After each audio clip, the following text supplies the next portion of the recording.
So आपला equipments in a substation चालू आहे, ते आपण या लेक्चरला कंटिन्यू करणार आहे. नेक्स्ट इक्विपमेंट आहे बसबार. ठीक आहे, आता बसबार सर्वांना माहिती आहे.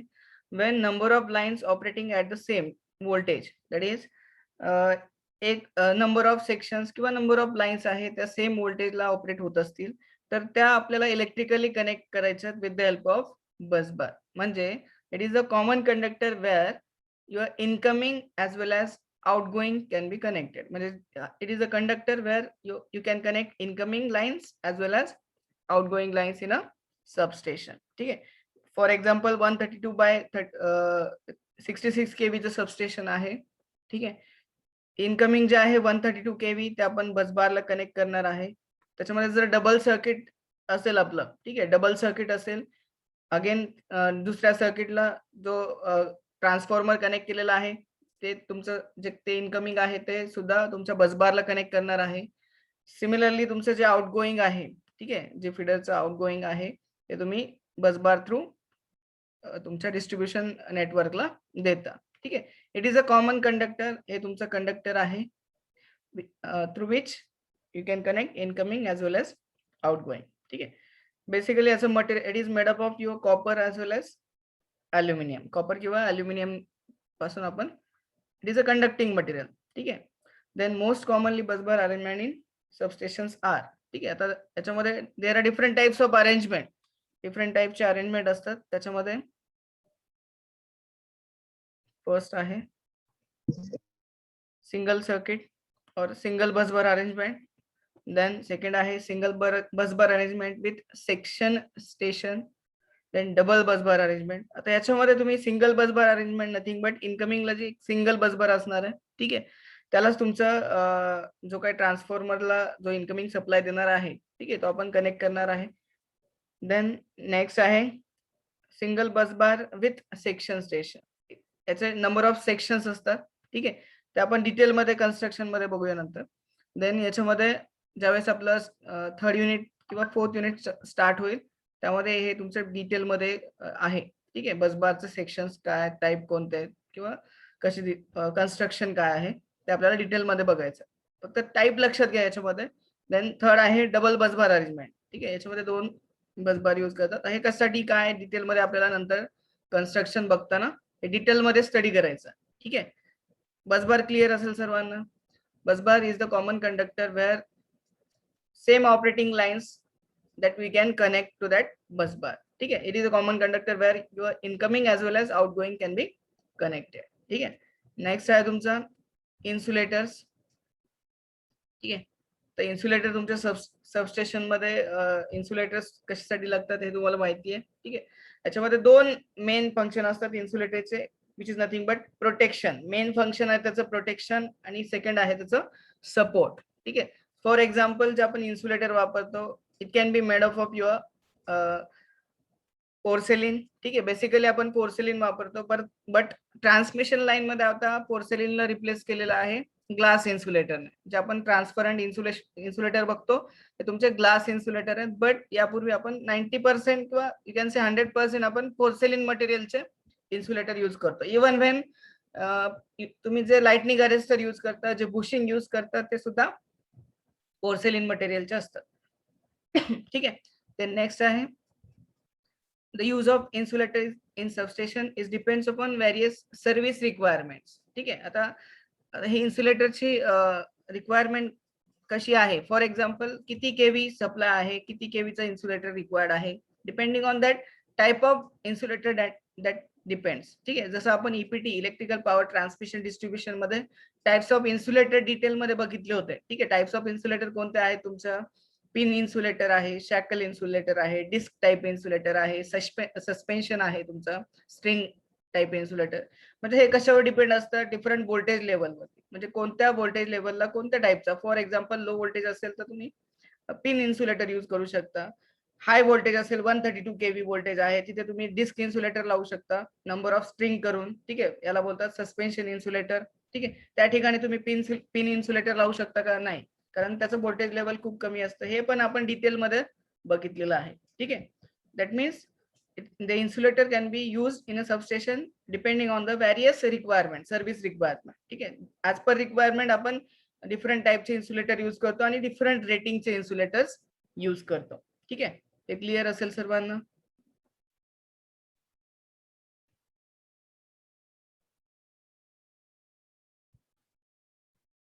आयसोलेटिंग स्विचेस और यू कॅन से आयसोलेटर्स. ठीक आहे, आपण आयसोलेटर्स यूज करतो किंवा त्याला आयसोलेटिंग स्विचेस हे म्हणतात. ठीक आहे, in a substation.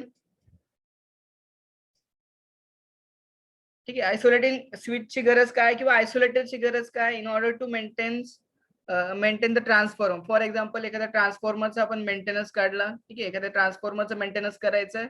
So by using simply काय करतो आपण, सर्किट ब्रेकर ओपन करतो, देन आयसोलेटर, देन आयथिंग स्विच. ठीक आहे, हे सगळे जे ऑपरेशन्स आहेत, ठीक आहे, ते कशासाठी करतो आपण, आपला ट्रान्सफॉर्मर मेंटेनन्स करायचा किंवा एखाद्या कंडिशन मध्ये ट्रान्सफॉर्मर मध्ये फॉल्ट झाला किंवा लाईन मध्ये फॉल्ट झाला, then your isolator will be open. ठीक आहे, आपण आयसोलेटर ओपन करतो, देन ओनली तुम्ही जे काम करायचं ते काम करत असतो. ठीक आहे, आयसोलेटरचं फंक्शन आहे in order to disconnect the faulty section. ठीक आहे, जे काय फॉल्टी सेक्शन असेल, जिथे ज्या सेक्शन मध्ये फॉल्ट आला असेल त्याच्यामध्ये आयसोलेटर तुमचे इनकमिंगलाही असतात आणि आउटगोईंगला आयसोलेटर असतात. म्हणजे ट्रान्सफॉर्मरच्या दोन्ही साईडला तुमचे आयसोलेटर्स असतात. ठीक आहे, देन याच्यामध्ये डायग्राम इथे बघू शकतो.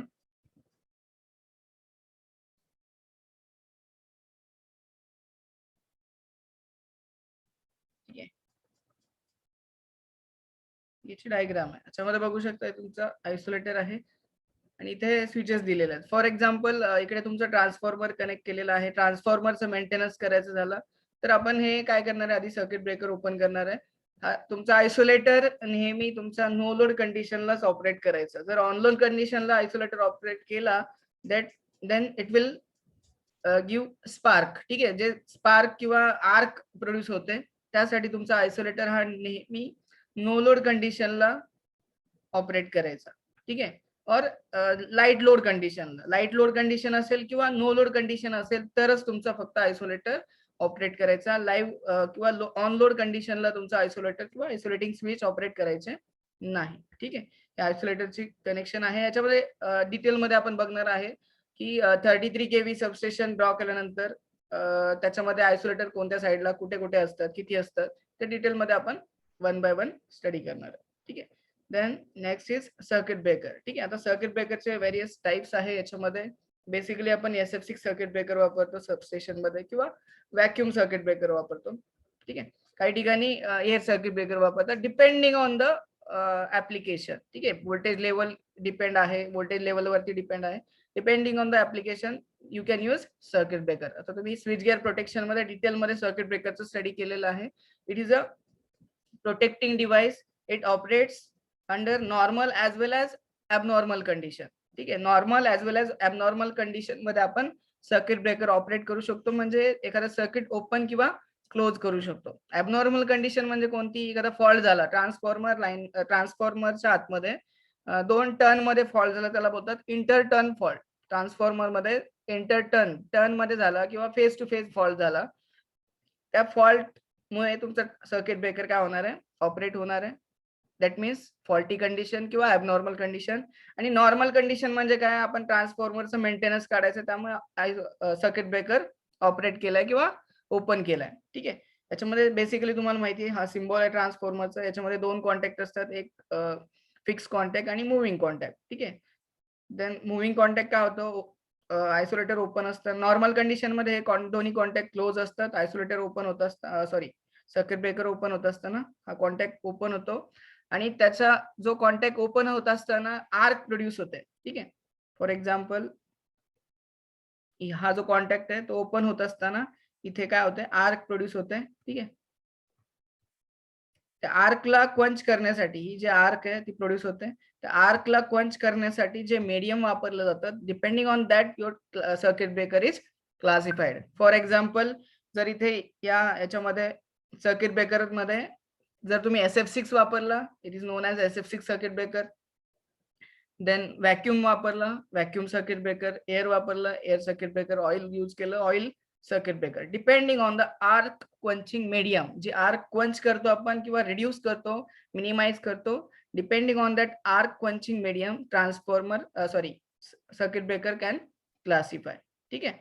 It will operate under faulty as well as normal condition. ठीक आहे. याच्यामध्ये आपण मॅन्युअली पण यूज करू शकतो किंवा automatically it can operate under faulty condition. Manually त्याला ऑपरेट करू शकतो किंवा ऑटोमॅटिकली तो ऑपरेट होणार आहे अंडर फॉल्टी कंडिशन. ठीक आहे. इथपर्यंत क्लिअर असेल सर्वांना. Next one is your power transformer. ठीक आहे. आता ट्रान्सफॉर्मर सर्वांना माहिती आहे. पॉवर ट्रान्सफॉर्मर आणि डिस्ट्रीब्युशन ट्रान्सफॉर्मर मध्ये तुम्हाला डिफरन्स समजला पाहिजे. ठीक आहे. तर पॉवर ट्रान्सफॉर्मर म्हणजे काय, ज्याचं रेटिंग खूप जास्त असतं as compare to your distribution transformer. For example जसं तुमचा डिस्ट्रीब्युशन ट्रान्सफॉर्मर 63 kVA चा असतो. सेम तुमचा पॉवर ट्रान्सफॉर्मर फंक्शन दोन्हीचं सारखं आहे, फक्त रेटिंग मध्ये डिफरन्स आहे. ठीक आहे. रेटिंग पॉवर ट्रान्सफॉर्मर जास्त असतं इन टर्म्स ऑफ MVA मध्ये असतं. ठीक आहे. और KVA जास्त 200 kVA और 5 MVA 10 MVA मध्ये असतो. ठीक आहे. बेसिकली MVA मध्ये असतो. इट विल स्टेप अप और स्टेप डाऊन द व्होल्टेज. ठीक आहे. जिथे तुमचं जनरेटिंग स्टेशन असतं. ठीक आहे. प्रायमरी जे ट्रान्समिशन होतं तुमचं with the help of power transformer होतं. ठीक आहे.